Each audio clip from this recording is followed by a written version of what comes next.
Hi, it's Ian. How's it going? In honor of being on the cusp of 1,000 subscribers, I thought I'd make a video on a subject that probably basically none of my subscribers are interested in, which is my experience of getting UK and European originals of of the heavy metal that I like. So I was a big metalhead in high school in the early '90s, and really got into first thrash and then death metal. Just loved that stuff back then. That's all I listened to for like a couple of years. And then I got into punk and just completely left it behind and didn't listen to any of this stuff for years and just kind of rejected it and thought it was bad and ridiculous. And then at a certain point, I started to realize that like there is a certain itch that scratches for me, and there's always just going to be a part of me that likes this stuff, probably because I just fell in love with it when I was 15. Um, and there's very little metal since then that I've gotten into. When I want metal, I want that specific stuff that I liked 30 years ago or whatever. Um, so anyway, I got this original stuff on CD back then. Wasn't collecting records at that time, and I've had different versions of some of these, and have slowly just started getting into originals, and really been delighted with what I've been able to get. Um, and uh, and then so also just real briefly, why UK and European originals and not the American originals is because the American originals are just so expensive, and in a lot of cases, the European originals are still somewhat affordable. They're not cheap records, but they're not astronomically priced like the American counterparts. So I'll start with, I guess, the big guns, if you will. The originals of these are like the three essential Metallica albums, in my opinion. And so this started with getting And Justice for All.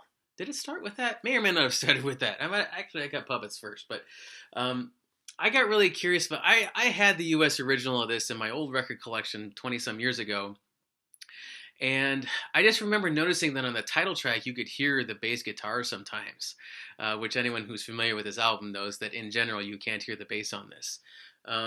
And so I just got curious about that and found a copy of this for about $40. So it's not cheap.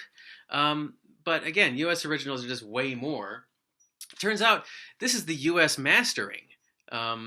That it's just a European pressing of the U.S. mastering, and so yeah, it just you can hear that bass guitar again in the title track, and then I talked about in another video, the whole album just sounds surprisingly more realistic and alive, and I've just really enjoyed this. Love it so much more than the more recent remaster.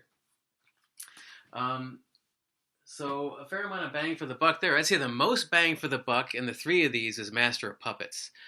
This is the UK original on Music for Nations, and this is not the US mastering. So it's they got their own cut of this.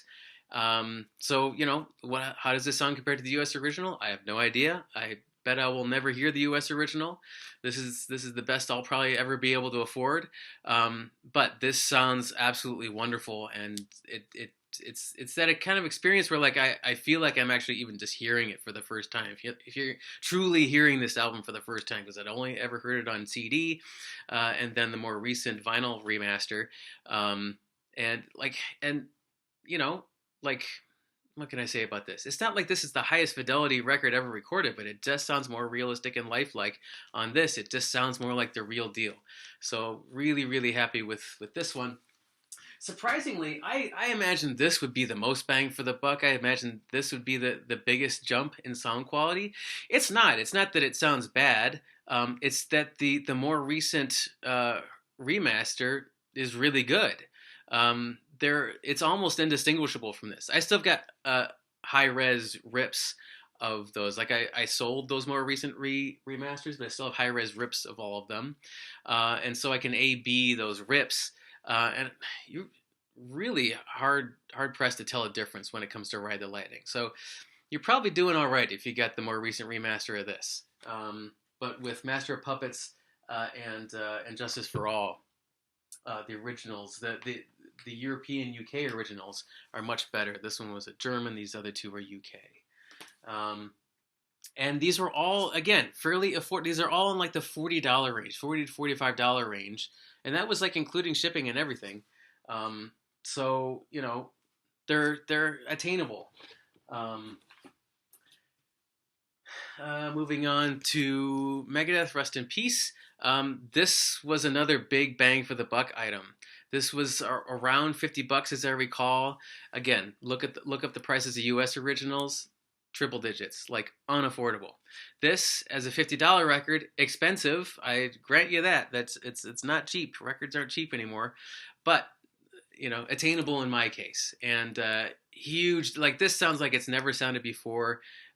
This is really, really wonderful. Super, super realistic and lifelike. Super three-dimensional sounding. Probably the only thing I don't like about this is the inner groove distortion is pretty noticeable the last couple minutes of each side. And I feel like that's something that mastering engineers have gotten better at over the years. So that's maybe one thing that's kind of around, like all of these really, is inner groove distortion. Probably worse than modern records. Mastering otherwise, generally much better than the modern records. Coffee sip. And just to stick with Megadeth, this is actually the one American original I have. I got this pretty early on in the $30 to $35 range, as I recall. Sounds really good. I doubt that these are still in that price range, though. So, but just thought I'd mention that. Those are the only two Megadeth records I really like. I think, in my opinion, they made two great records. The two that I have, they made it. Killing Is My Business and So Far So Good So What have a couple of good songs on them, and the rest of it's terrible. Same with Metallica. Like they got so unlistenably bad that it makes you kind of second guess. Like, was that stuff, that early stuff, really as good as I thought it was? In light of how bad they got, but I do still like the '80s records.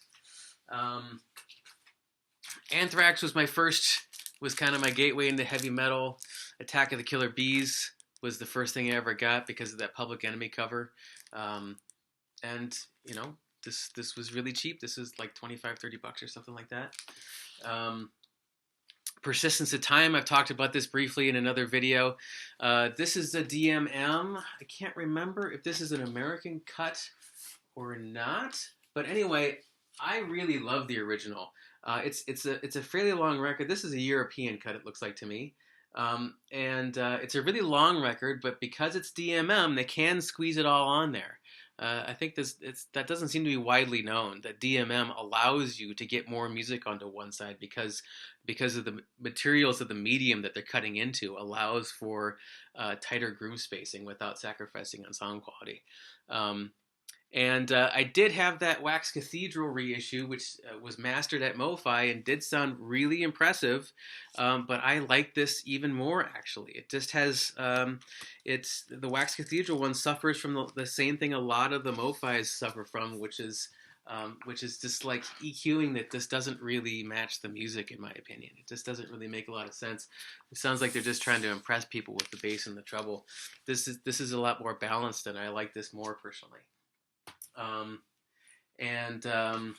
the Living, I got this for like $15.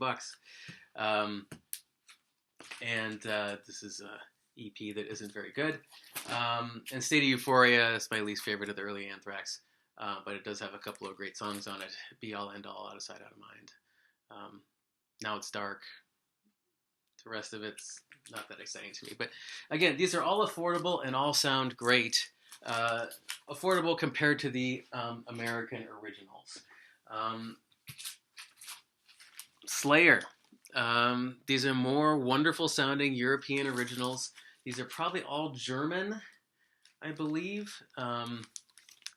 Germans, old German records, they put all the spine information also along the top. So there it is on the spine, and there it is on the top. Very sensible for when you're crate digging. And at least a couple of these have the original American mastering. I'm pretty sure Rain and Blood is the original American mastering. And this is a DMM.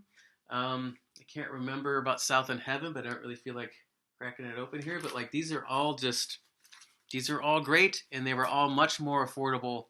These were all like $50, $40, $50. As opposed to American originals, which are like probably $100 or more.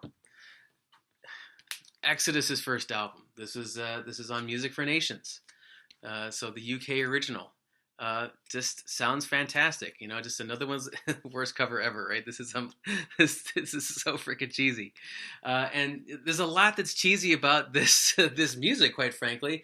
But musically, just the riffs and the drums are just fantastic. So like you got to kind of like take the lyrics with a little bit of a don't take them too seriously, but the music itself is rocking. Um, and great, an affordable, great sounding addition to this. Um, the first three Death albums, these were all on Combat, I believe, in the U.S. And these are all on Under One Flag um, in the UK, and these were all again $50 or maybe even a little bit less. When I got them, 6-7 years ago. I'm sure they're more now, but compared to American originals, affordable and great sounding. This is Spiritual Healing is probably the least amount of bang for the buck sonically. This sounds pretty much what I remember the original CD sounding like. It's not that it sounds bad, but nothing special about the sonics. But the first two albums are really wonderful. I mean, like, these are low budget albums. It's not like they're all of a sudden like these perfect sounding things. They're fairly muddy sounding. They were still figuring out how to even record this kind of music back then, I think. But those sort of benefits of just, they just knew how to master stuff back then. Little to no compression is probably the biggest difference, really, whether or not it's analog or digital. It's probably more about compression than anything, and these just sound much more lively, lifelike, however you want to describe that. And then just to show you some other things like the only option is to get European originals because they only came out in Europe. Like these Roadrunner bands, like Roadrunner is based in the Netherlands, and it's kind of funny, like. Some of the names changed over time, so like they called it Road Racer in England, in Europe. They called it Road Racer there. Here it's called Road Racer. Here it's called RC Records, but it's all Roadrunner ultimately. Anyway, these are just a revelation. I love the original versions of these, and these are not affordable, there is no other edition. Really, is why. And so, like, that's the case for really all the Roadrunner stuff. So I've got Beneath the Remains and Arise, are both fantastic, and I got this 12-inch. 12-inch really was the way to go. Like, this is pretty affordable. It sounds great, and like I didn't really like KSAD that much, but Territory I have. I really want to get Refuse Resist, the 12-inch, and that's all I really need from that era, quite frankly.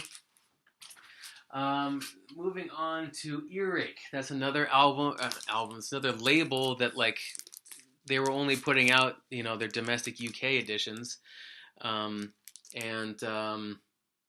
that's all you can get, and they're not cheap.